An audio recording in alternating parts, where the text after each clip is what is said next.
आज हम लोग देखेंगे क्लास टेंथ का जो है यह एक्सरसाइज 7 है। जीव जनन कैसे करते हैं, यानी कि यह जो पाठ जो है यह जनन पाठ है। क्या है? जनन। इसके बारे में आज हम लोग पढ़ेंगे, पूरे चैप्टर का एनालिसिस करेंगे, देखेंगे क्या है।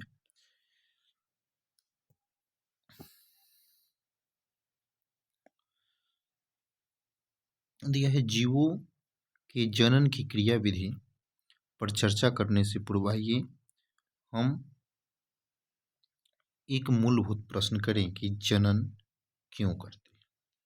तो वास्तव में पोषण, श्वसन अथवा उत्सर्जन जैसे आवश्यक जैव प्रक्रमों की तुलना में किसी विशिष्ट जीवों को जीवित रहने के लिए जनन आवश्यक नहीं।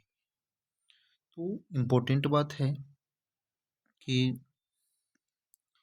कोई भी जो जीव है उसके पोषण, श्वसन, उत्सर्जन जैसे आवश्यक जैव प्रक्रम, तो ये क्या है? यह आवश्यक है। यह जैव प्रक्रम के लिए आवश्यक है, जीवों के लिए आवश्यक है। क्या क्या? तो पोषण, श्वसन और उत्सर्जन की तुलना में विशिष्ट जीव को जीवित रहने के लिए जनन आवश्यक नहीं है। तो जनन जो है जीवित रहने के लिए आवश्यक नहीं है। दूसरी ओर जीव को संतति उत्पन्न करने के लिए अत्यधिक ऊर्जा व्यय करनी पड़ती है। फिर जीव उस प्रक्रम में अपनी ऊर्जा व्यर्थ क्यों करे, जो उसके जीवित रहने के लिए आवश्यक ही नहीं है। कक्षा में इस प्रश्न के संभावित उत्तर खोजना अत्यंत रोचक होगा। दिया है इस प्रश्न का जो भी उत्तर हो, परंतु यह स्पष्ट है कि हमें विभिन्न जीव इसीलिए दृष्टिगोचर होते हैं क्योंकि वे जनन करते हैं। यदि वह जीव एकल होता तथा कोई भी जनन द्वारा अपने सदृश विशिष्ट उत्पन्न नहीं करता, तो संभव है कि हमें उनके अस्तित्व का पता ही नहीं चलता। किसी प्रजाति में पाए जाने वाले जीवों की विशाल संख्या ही उसके अस्तित्व का ज्ञान कराती है। हमें कैसे पता चलता है कि दो विशिष्ट एक ही प्रजाति के सदस्य हैं? सामान्यतः हम ऐसा इसलिए कहते हैं क्योंकि वे एक समान दिखाई देते हैं। अतः जनन करने वाले जीव संतति का सृजन करते हैं जो बहुत सीमा तक उनके समान दिखाई देते हैं। तो यहाँ पे इम्पोर्टेंट बात है कि बहुत सीमा तक उनके समान दिखाई देते हैं। कहाँ तक? तो बहुत सीमा तक जो है उनके समान दिखाई देते हैं। तो पूर्णतः जो है 100% समान नहीं दिखाई देंगे, लेकिन बहुत सीमा तक जो है यह समान दिखाई देते हैं। अब दिया है नेक्स्ट 7.1 कि क्या जीव पूर्णतः अपनी प्रकृति का सृजन करते हैं। देखेंगे विभिन्न जीवों की अविकल्प आकार एवं आकृति समान होने के कारण ही वे सदृश प्रतीत होते हैं। शरीर का अविकल्प समान होने के लिए उनका ब्लूप्रिंट भी समान होना चाहिए। अतः अपने आधारभूत स्तर पर जनन जीव के अविकल्प या ब्लूप्रिंट तैयार करता है। कक्षा 9 में आप पढ़ चुके हैं कि कोशिका के केंद्रक में पाए जाने वाले गुण सूत्रों के डीएनए, जिसे हम लोग डी ऑक्सीराइबोज न्यूक्लिक अम्ल के अणु में आनुवांशिक गुणों का संदेश होता है।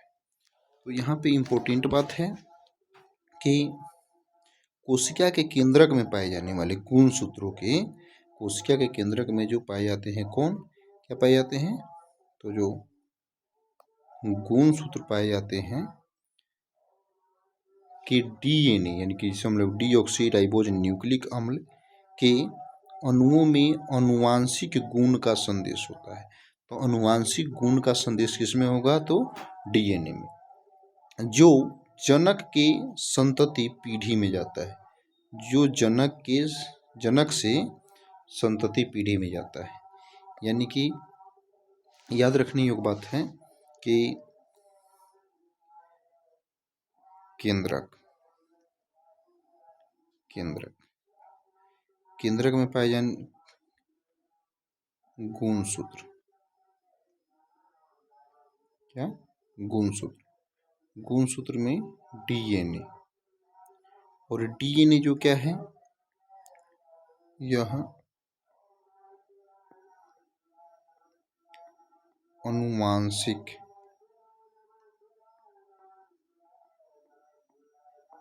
गुणों का संदेश होता है, जो किससे जाएगा? तो जनक से दूसरी पीढ़ी में जाएगा। कहाँ जाएगा? दूसरी पीढ़ी में। इससे जाएगा तो जनक से। जनक कौन होगा? तो याद रखिए कि जनक जो होगा वह माता पिता, यह होगा। चलिए हम लोग देखते हैं। जाता है, दिया है कोशिका के केंद्रक के ही डीएनए में प्रोटीन संश्लेषण हेतु सूचना निहित होती है। यह इस संदेश के भिन्न होने की अवस्था में बनने वाली प्रोटीन भी भिन्न होती है। विभिन्न प्रोटीन के कारण अंतः शारीरिक अभिकल्प में भी विविधता होती है। यह अतः जनन की मूल घटनाएं डीएनए की प्रकृति बनाना है। डीएनए की प्रकृति बनाने के लिए कोशिकाएं विभिन्न रासायनिक क्रियाओं का उपयोग करती है। जनन कोशिकाओं में इस प्रकार डीएनए की दो प्रकृतियां बनती है तथा उनका एक दूसरे से अलग होना आवश्यक है, परंतु डीएनए की एक प्रकृति को मूल कोशिका में रखकर दूसरी प्रकृति को उससे बाहर निकाल देने से काम नहीं चलेगा, क्योंकि दूसरी प्रकृति के पास जैव प्रक्रमों के अनुरक्षण हेतु संगठित कोशिकाएं संरचना तो नहीं होगी। इसीलिए डीएनए की प्रकृति बनने के साथ साथ दूसरी कोशिकीय संरचनाओं का सृजन भी होता रहता है। इसके बाद डीएनए की प्रकृतियां विलग हो जाती है। परिणामतः एक कोशिका विभाजित होकर दो कोशिकाएं बनाती है। यह दोनों कोशिकाएं यद्यपि एक समान है, परंतु क्या वे पूर्ण रूपेण समरूप हैं? इस प्रश्न का उत्तर इस बात पर निर्भर करता है कि प्रकृति की प्रक्रिया कितनी यथार्थता से संपादित होती है। यह कोई भी जैव रासायनिक प्रक्रिया पूर्ण रूपेण विश्वसनीय नहीं होती। अतः यह अपेक्षित है कि डीएनए प्रतिकृति की प्रक्रिया में कुछ विभिन्नताएं आएगी। परिणामतः बनने वाली डीएनए प्रकृतियां एक समान तो होगी, परंतु मौलिक डीएनए का समरूप नहीं होगा। हो सकता है कि कुछ विभिन्नताएं इतनी उग्र हो कि डीएनए की नई प्रतिकृति अपने कोशिकीय संगठन के साथ समायोजित नहीं हो पाए। इस प्रकार की संतति कोशिका मर जाती है। दूसरी ओर डीएनए प्रतिकृति की अनेक विभिन्नताएं इतनी उग्र नहीं होती, अतः संतति कोशिकाएं समान होते हुए भी किसी न किसी रूप में एक दूसरे से भिन्न होती है। जनन में होने वाली यह विभिन्नताएं जैव विकास का आधार है, जिसकी चर्चा हम अगले अध्याय में करेंगे। यह है विभिन्नता का महत्व। अब जो है विभिन्नता का महत्व, विभिन्नता क्या है, इसके बारे में हम लोग देखेंगे। यह है अपनी जनन क्षमता का उपयोग कर जीवों की समष्टि परितंत्र में स्थान अथवा निकेत ग्रहण करते हैं। यह जनन के दौरान डीएनए प्रकृति का अविरोध जीव की शारीरिक संरचना व डिजाइन के लिए अत्यंत महत्वपूर्ण है, जो उसे विशिष्ट निकेत के योग्य बनाती है। अतः किसी प्रजाति स्पीशीज की समष्टि के अस्थायित्व का संबंध जनन से है। यह परंतु निकेत में अनेक परिवर्तन आ सकते हैं जो जीवों के नियंत्रण से बाहर है। पृथ्वी का ताप कम या अधिक हो सकता है, जल स्तर में परिवर्तन अथवा किसी उल्का पिंड का टकराना इसके कुछ उदाहरण हैं।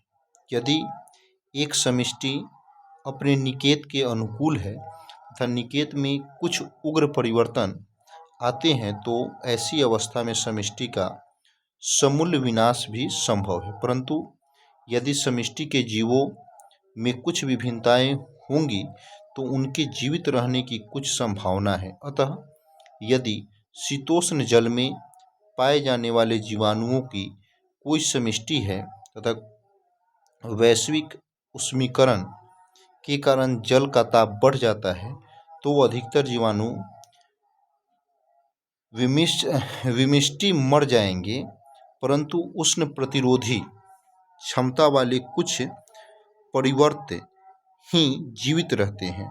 यह वृद्धि करते हैं। अतः विभिन्नताएं स्पीशीज की उत्तरजीविता बनाए रखने में उपयोगी है। अब देखेंगे एकल जीवों में प्रजनन की विधि। एकल जीवों में प्रजनन की विधि के बारे में। यह इष्ट की वृद्धि एक दूसरे क्रियाकलाप में कवक की वृद्धि के तरीके की तुलना कीजिए तथा ज्ञात कीजिए कि इनमें क्या अंतर है।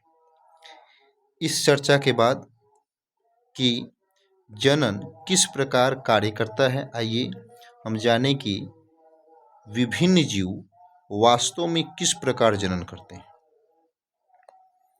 विभिन्न जीवों के जनन की विधि उनके शारीरिक अभिकल्प पर निर्भर करती है। अब हम लोग पढ़ेंगे विखंडन के बारे में। दिया है एक कोशिकीय जीव में क्या, एक कोशिकीय जीव में कोशिका विभाजन अथवा विखंडन द्वारा नए जीवों की उत्पत्ति होती है। तो यह लाइन जो है, एक कोशिकीय जीव में कोशिका विभाजन क्या होगा, कोशिका, याद रखना है कि किसका, एक कोशिकीय जीव में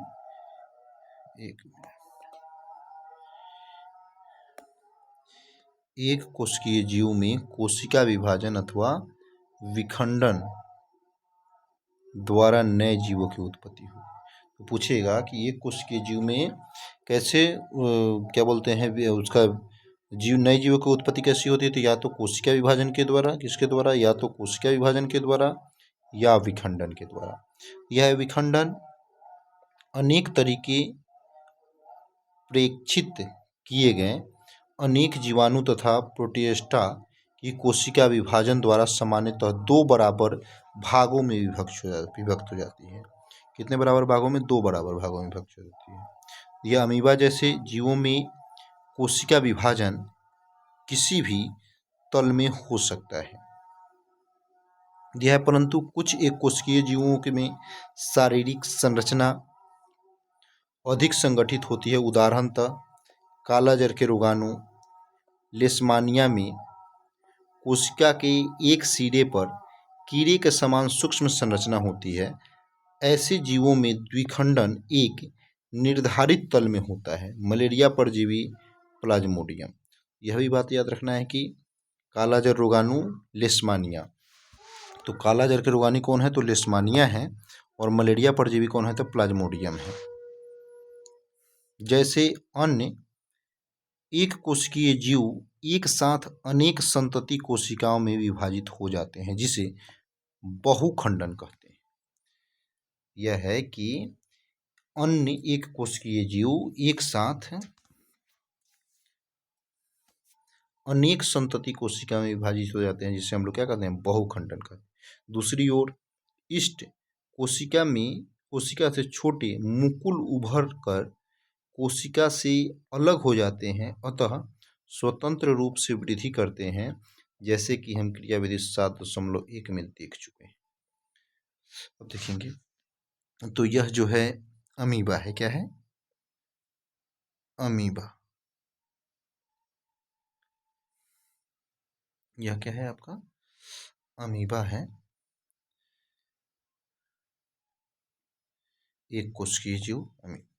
यह जो है धीरे धीरे इसके केंद्रक जो है, देखिए केंद्रक का बड़ा हुआ, केंद्रक धीरे धीरे इसमें 2 भागों में टूटा, और बाद में टूटने के बाद में यह क्रम जो है बढ़ते चला, और ये धीरे धीरे धीरे धीरे धीरे धीरे यहाँ तक टूटा।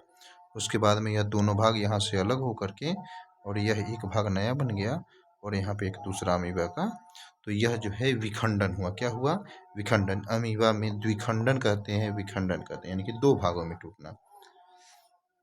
लेशमीनिया में द्विखंडन, देखिए लेशमीनिया जो अभी हम लोग पढ़े हैं कि लेशमीनिया क्या है, काला जार के रोगाणु है। कौन है, काला जार के रोगाणु, लेशमीनिया। इसमें लेशमीनिया ए में है, ये बी में धीरे धीरे ये बढ़ रहा है, ठीक है। सी में जो हुआ इसमें 2 टूट करके हो गया, 2 धीरे धीरे अलग हुआ, और फिर ये इसमें ऐसे करने के बाद में यह दोनों जो है अलग अलग हो गया। क्या हो गया, दोनों अलग अलग हो गया और 2 भागों में बट गया। प्लाज्मोडियम के में बहुखंडन, यानी कि प्लाज्मोडियम क्या है, तो मलेरिया के परजीवी प्लाज्मोडियम, इसमें बहुखंडन यानी कि बहुत सारे भागों में जो है यह टूट गया, तो इसको हम लोग क्या बोलेंगे, बहुखंडन। क्या बोलेंगे, बहुखंडन। इस द्विखंडन जो 2 भागों में टूटे द्विखंडन, और यह हो गया आपका बहुखंडन, जो कि कौन है, मलेरिया। क्या है यह, ये है आपका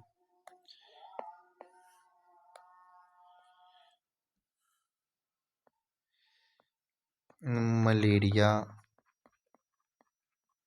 परजीवी। क्या है, मलेरिया परजीवी प्लाज्मोडियम, ठीक है। तो मलेरिया परजीवी प्लाज्मोडियम में क्या होता है, तो बहुखंडन हुआ। क्या होगा, बहुखंडन। चलिए नेक्स्ट हम पढ़ेंगे।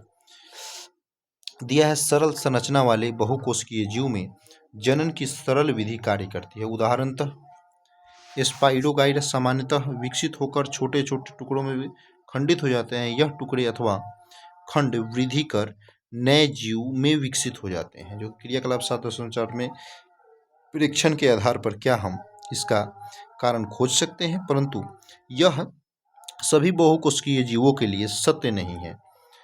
वे सरल रूप में कोशिका विभाजन नहीं होता। ऐसा क्यों? इसका कारण है कि अधिकतर बहुकोशिकीय जीव में विभिन्न कोशिकाओं का समूह मात्र ही नहीं है, विशेष कार्य हेतु विशिष्ट कोशिकाएं संगठित होकर ऊतक का निर्माण करती है तथा ऊतक संगठित होकर अंग बनते हैं। और शरीर में इन स्थिति में भी निश्चित होती है। ऐसी सजग व्यवस्थित परिस्थिति में कोशिका कोशिका विभाजन अव्यवहारिक है। अतः बहुकोशिकीय जीवों को जनन के लिए अपेक्षाकृत अधिक जटिल विधि की आवश्यकता होती है। यह बहुकोशिकीय जीवों द्वारा उपयुक्त सामान्यतः युक्ति है कि विभिन्न प्रकार की कोशिकाएं विशिष्ट कार्य के लिए दक्ष होती है। इस सामान्य व्यवस्था का परिपालन करते हुए इस प्रकार के जीवों में जनन के लिए विशिष्ट प्रकार की कोशिकाएं होती है। क्या जीव अनेक प्रकार की कोशिकाओं का बना होता है? इसका उत्तर है कि जीव में कुछ ऐसी कोशिकाएं होनी चाहिए जिनमें वृद्धि, क्रम, प्रसरण तथा उचित परिस्थिति में विशेष प्रकार की कोशिकाएं बनाने की क्षमता हो। अब देखेंगे पुनर्उद्भवन या पुनर्जनन। दिया है पूर्ण रूपेण विभेदित जीवों में अपने कायिकीय भाग से नए जीव के निर्माण की क्षमता होती है। कायिकीय भाग में अपने नए जीव के निर्माण की क्षमता होती है। अर्थात यदि किसी कारणवश जीव क्षत विक्षत हो जाए अथवा कुछ टुकड़ों में टूट जाता है तो इसके अनेक टुकड़े वृद्धि कर नए जीवों में विकसित हो जाते हैं। उदाहरणतः हाइड्रा, तो याद रखिएगा कि हाइड्रा में जो है हाइड्रा अगर टूट जाए तो उसमें नए जीव हो जाएगा, तथा प्लेनेरिया जैसे सरल प्राणियों को यदि कई टुकड़ों में काट दिया जाए तो प्रत्येक टुकड़ा विकसित होकर पूर्ण जीव का निर्माण कर देता है। यह पुनरुद्भवन कहलाता है। क्या कहलाएगा? पुनरुद्भवन या पुनर्जनन। यह पुनरुद्भवन विशिष्ट कोशिकाओं द्वारा संपादित होता है। इन कोशिकाओं के क्रम प्रसरण से अनेक कोशिकाएं बन जाती है। कोशिकाओं के इस समूह में परिवर्तन के दौरान विभिन्न प्रकार की कोशिकाएं एवं ऊतक बनते हैं। यह परिवर्तन बहुत व्यवस्थित रूप एवं क्रम में होता है जिसे परिवर्धन कहते हैं। क्या कहते हैं? परिवर्धन। परंतु पुनरुद्भवन जनन के समान नहीं, जनन के समान नहीं है। इसका मुख्य कारण यह है कि प्रत्येक जीव के किसी भी भाग को काटकर सामान्यतः नया जीव उत्पन्न नहीं होता। तो दिया है प्लेनेरिया में पुनरुद्भवन। अब आएंगे हम लोग मुकुलन के बारे में। क्या पढ़ेंगे? मुकुलन।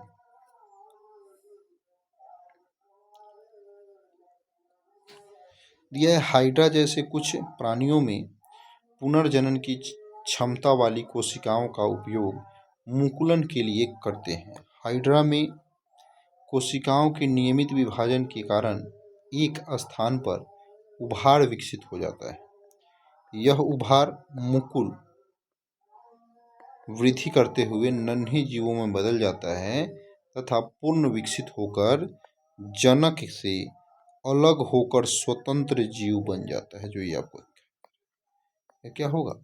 स्वतंत्र जीव। यहाँ से मुकुल जो दिखाई दे रहा है या थोड़ा सा है या बड़ा होगा, और ये बड़ा होकर के अब एक अलग जीव बन जाएगा जो हाइड्रा में मुकुल। क्या होगा? हाइड्रा में मुकुल जो आपको दिखाई दे रहा है। जीव जनन करते हैं। अब दिया है कायिक प्रवर्धन। दिया है ऐसे बहुत से पौधे हैं जिनमें कुछ भाग में जड़, तना तथा पत्तियां उपयुक्त परिस्थितियों में विकसित होकर नए पौधे उत्पन्न करते हैं। अधिकतर जंतुओं के विपरीत एकल पौधे इस क्षमता का उपयोग जनन की विधि के रूप में करते हैं, परंतु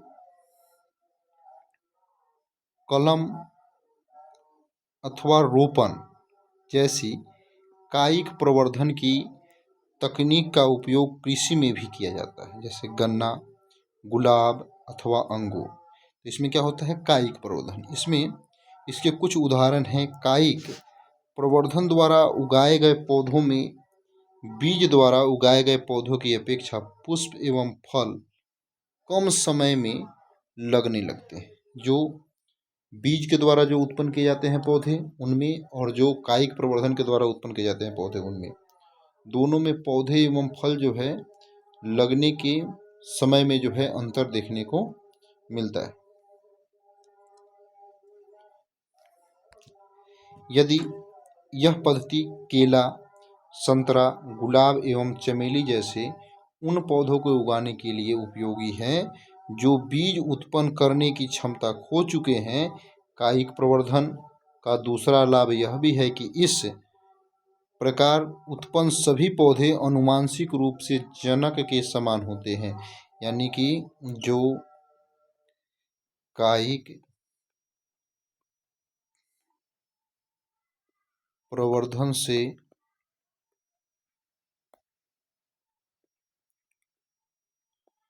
पौधे उत्पन्न होंगे वह जनक के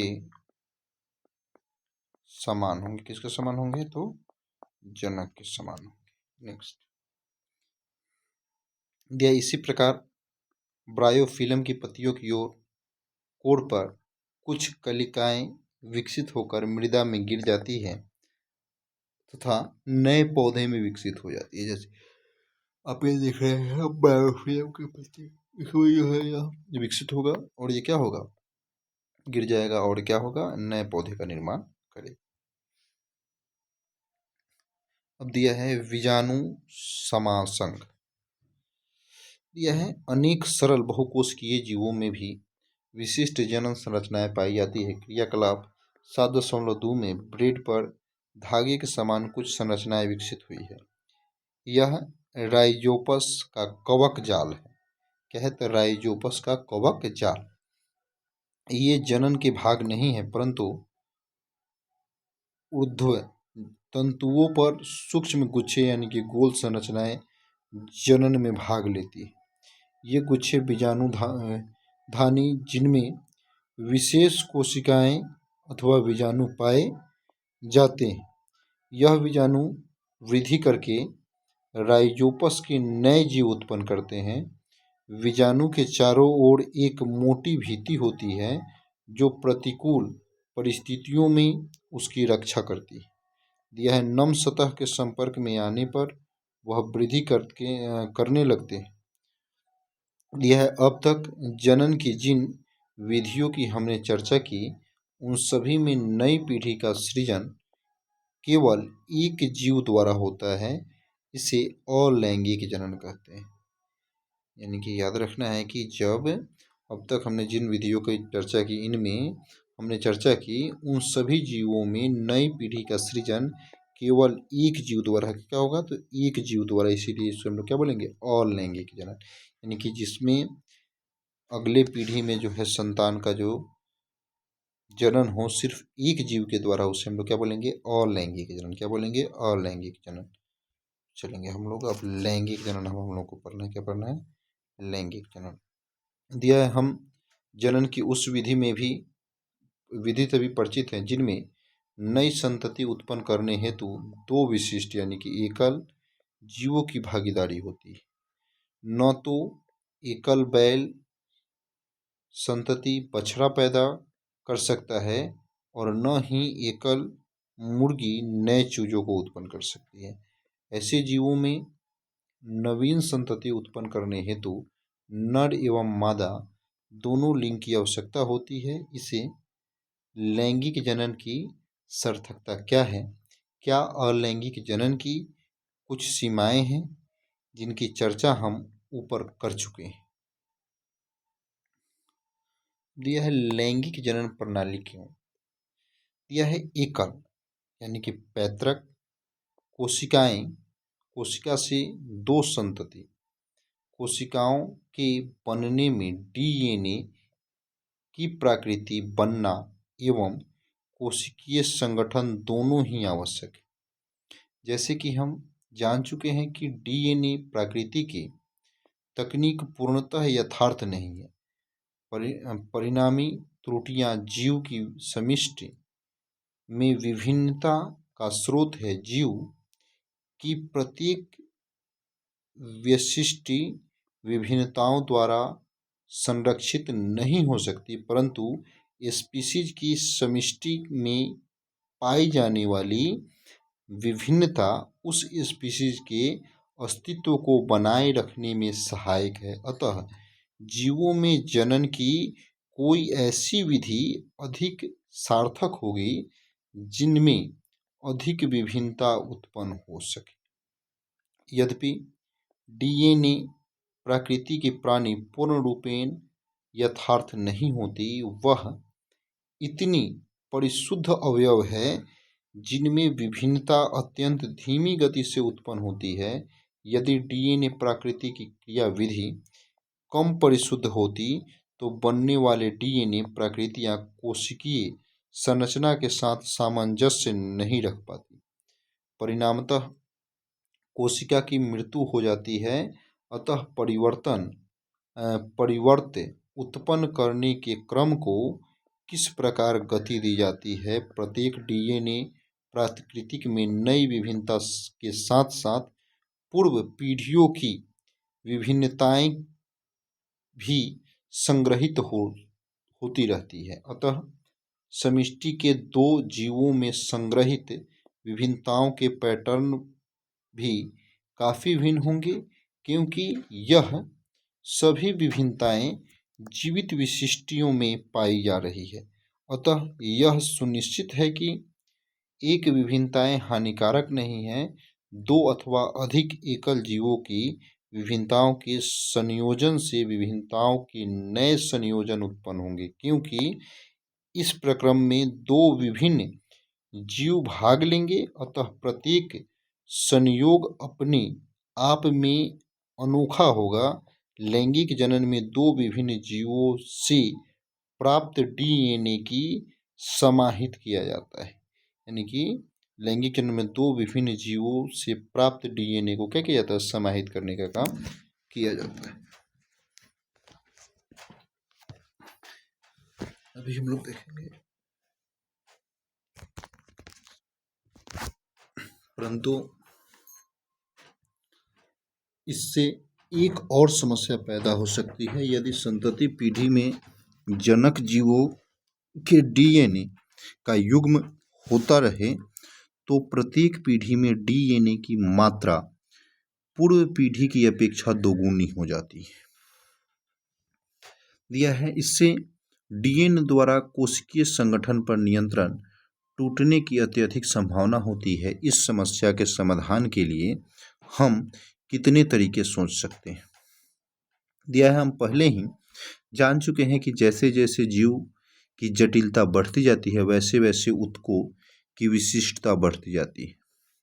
उपरोक्त समस्या का समाधान जीवों ने इस प्रकार खोजा जिनमें विशिष्ट अंगों में कुछ विशेष प्रकार की कोशिकाओं की परत होती है, जिनमें जीव की कायिक कोशिकाओं की अपेक्षा गुणसूत्रों की संख्या आधी होती है तथा डीएनए की मात्रा भी आधी होती है। यह कोशिका विभाजन की प्रक्रिया जिसे अर्धसूत्री विभाजन कहते हैं। क्या कहते हैं? अर्धसूत्री विभाजन, यानी कि जिनमें तथा डीएनए की मात्रा भी आधी होती है। यह कोशिका विभाजन की प्रक्रिया क्या कहलाएगा? तो अर्धसूत्री विभाजन कहलाएगा, के द्वारा प्राप्त किया जाता है। अतः दो भिन्न जीवों की यह युग्म कोशिकाएं लैंगिक जनन के युग्म द्वारा युग्मनज यानी कि जायगोट बनाती है, तो संतति में गुणसूत्रों की संख्या व डीएनए की मात्रा पुनर्स्थापित हो जाती है। दिया है, नए यदि युग्मनज वृद्धि एवं परिवर्धन द्वारा नए जीव विकसित हो जाते हैं तो इनमें ऊर्जा का भंडार भी पर्याप्त होना चाहिए। अति सरल संरचना वाले जीवों में प्रायः दो जनक कोशिका की आकृति एवं आकार में विशेष अंतर नहीं होता है, अथवा वे समकृति भी हो सकते हैं, परंतु जैसे ही शारीरिक डिजाइन अधिक जटिल होता है, जनन कोशिकाएं भी विशिष्ट हो जाती है। एक जनन कोशिकाएं अपेक्षाकृत बड़ी होती है एवं उसमें भोजन का पर्याप्त भंडार भी होता है, जबकि दूसरी अपेक्षाकृत छोटी एवं अधिक गतिशील होती है। गतिशील जनन कोशिकाओं को नर युग्मक तथा जिन जनन कोशिकाओं में भोजन का भंडार संचित होता है उसे मादा युग्मक कहते हैं। या अगले कुछ अनुभागों में हम देखेंगे कि इन दो प्रकार के युग्मकों के सृजन की आवश्यकता ने नर एवं मादा जनकों या विशिष्टियों में विभेद उत्पन्न किए हैं तथा कुछ जीवों में नर एवं मादा में शारीरिक अंतर भी स्पष्ट दृष्टिगोचर होते हैं। अब देखेंगे हम लोग पुष्पीय पौधों में लैंगिक जनन। इसमें पुष्पीय पौधों में यह है आवृतबीजी एंजियोस्पर्म के जननांग पुष्प में अवस्थित होते हैं। आप पुष्प के विभिन्न भागों के विषय में पहले ही पढ़ चुके हैं, जैसे ब्राहदल, दल जिसको पंखुड़ी कहते हैं, पुंकेसर एवं स्त्रीकेसर। पुंकेसर एवं स्त्रीकेसर पुष्प के जनन भाग हैं तो पुंकेसर और स्त्री केसर क्या है, तो पुष्प के जनन भाग कहलाते हैं पुंकेसर और स्त्री केसर, जिनमें जनन कोशिकाएं होती है। तो पुंकेसर और स्त्री केसर में ही पुष्प की जनन कोशिकाएं पाई जाती है। पंखुड़ी एवं बाह्यदल के क्या कार्य हो सकते हैं, दिया है जब पुष्प में पुंकेसर अथवा स्त्री केसर में कोई एक जननांग उपस्थित होता है तो पुष्प एकलिंगी कहलाते हैं। यानी कि पुंकेसर और स्त्री केसर में से कोई एक भाग अगर उपस्थित होगा तो उसे हम लोग क्या कहेंगे, एकलिंगी पुष्प। एकलिंगी पुष्प में जैसे पपीता आता है आपका और तरबूज आएगा, क्या आएगा, पपीता और तरबूज, यह एकलिंगी पुष्प का उदाहरण है। जब पुष्प में पुंकेसर एवं स्त्री केसर दोनों उपस्थित होते हैं तो उन्हें उभयलिंगी पुष्प कहते हैं। क्या कहेंगे, उभयलिंगी। यानी कि जब पुष्प में पुंकेसर और स्त्री केसर दोनों उपस्थित हो तो उससे हम लोग क्या कहेंगे, उभयलिंगी। जैसे गुड़हल और सरसों, यह उभयलिंगी पुष्प है। क्या है, उभयलिंगी पुष्प। एक लिंगी में क्या आएगा, तो पपीता और तरबूज। उभयलिंगी में क्या आएगा, तो गुड़हल और सरसों। यह पुंकेसर नर जननांग है। तो फूल का नर जननांग क्या है, तो वह पुंकेसर है। क्या है, पुंकेसर, जो पराग कण बनाते हैं। अब याद रखने योग्य बात है कि पराग कण कौन बनाएगा, तो पराग कण पुंकेसर बनाएगा। कौन बनाएगा, पुंकेसर। और पुंकेसर कौन सा भाग है, तो नर भाग है। क्या है, नर भाग है। उभयलिंगी पुष्प के उदाहरण तो गुड़हल और सरसों। एकलिंगी के तो पपीता और तरबूज। दिया है परागकण सामान्यतः पीले हो सकते हैं। आपने देखा होगा कि जब आप किसी पुष्प के पुंकेसर को छूते हैं तब हाथ में एक पीला पाउडर लग जाता है। स्त्रीकेसर पुष्प के केंद्र में अवस्थित होता है तथा यह पुष्प का मादा भाग है। तो स्त्रीकेसर क्या है, तो स्त्रीकेसर पुष्प का मादा भाग है। यह 3 भागों से बना होता है। आधार पर उभरा हुआ फूल का भाग जिसे हम लोग अंडाशय कहते हैं, मध्य में लंबा भाग जिसे हम लोग वर्तिका कहते हैं तथा शीर्ष पर शीर्ष भाग जो होता है जिसे हम लोग वर्तिकाग्र कहते हैं। जिसे आप लोग देख सकते होंगे, यह जो है आपका, यह अंडाशय है, यह आपका वर्तिकाग्र है, जो सबसे ऊपर वाला ये जो भाग है यह वर्तिका है, और यह परागकोश है। देख रहे हैं, यह जो है तंतु है, यह दलपुंज है। ये जो है यह जो है दलपुंज है। क्या है, दलपुंज है। और यह जो है ब्राह्दलपुंज है, जो इसे ढक करके रखता है, यह ब्राह्दलपुंज। यह जो प्रायः चिपचिपा होता है। अंडाशय में बीजांड होते हैं तथा प्रत्येक बीजांड में एक अंड कोशिका होती है। यह परागकण द्वारा उत्पादित नर युग्मक अंडाशय को अंड कोशिका या मादा युग्मक से संलयित हो जाता है। दिया है जनन कोशिकाओं के इस युग्मन अथवा निषेचन से युग्मनज बनता है, जिसमें नए पौधे में विकसित होने की क्षमता होती है। यह अतः परागकणों को पुंकेसर से वर्तिकाग्र अथवा तक स्थानांतरण की आवश्यकता होती है।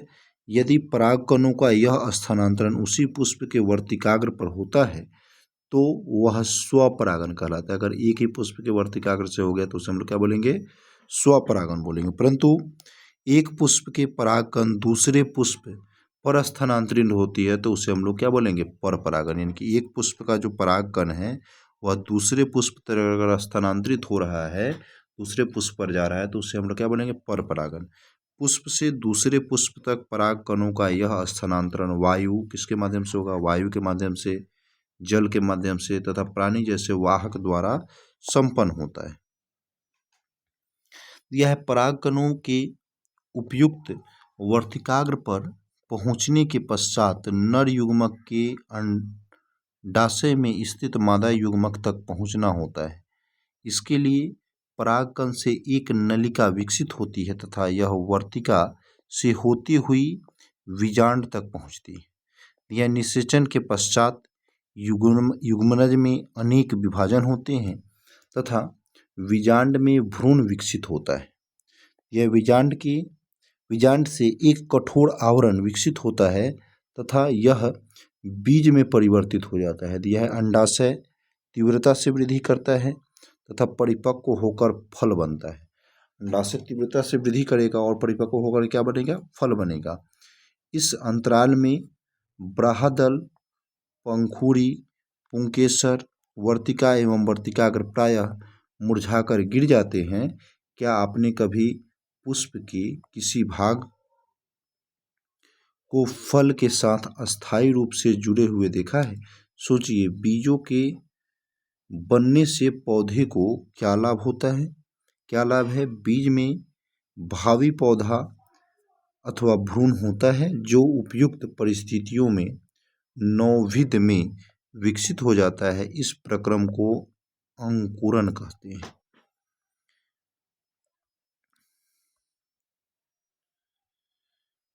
चलिए अब हम लोग नेक्स्ट जो है 7.33 हम लोग मानव में लैंगिक जनन 5 या 6 पेज बचेगा, इसको हम लोग नेक्स्ट वीडियो में करेंगे।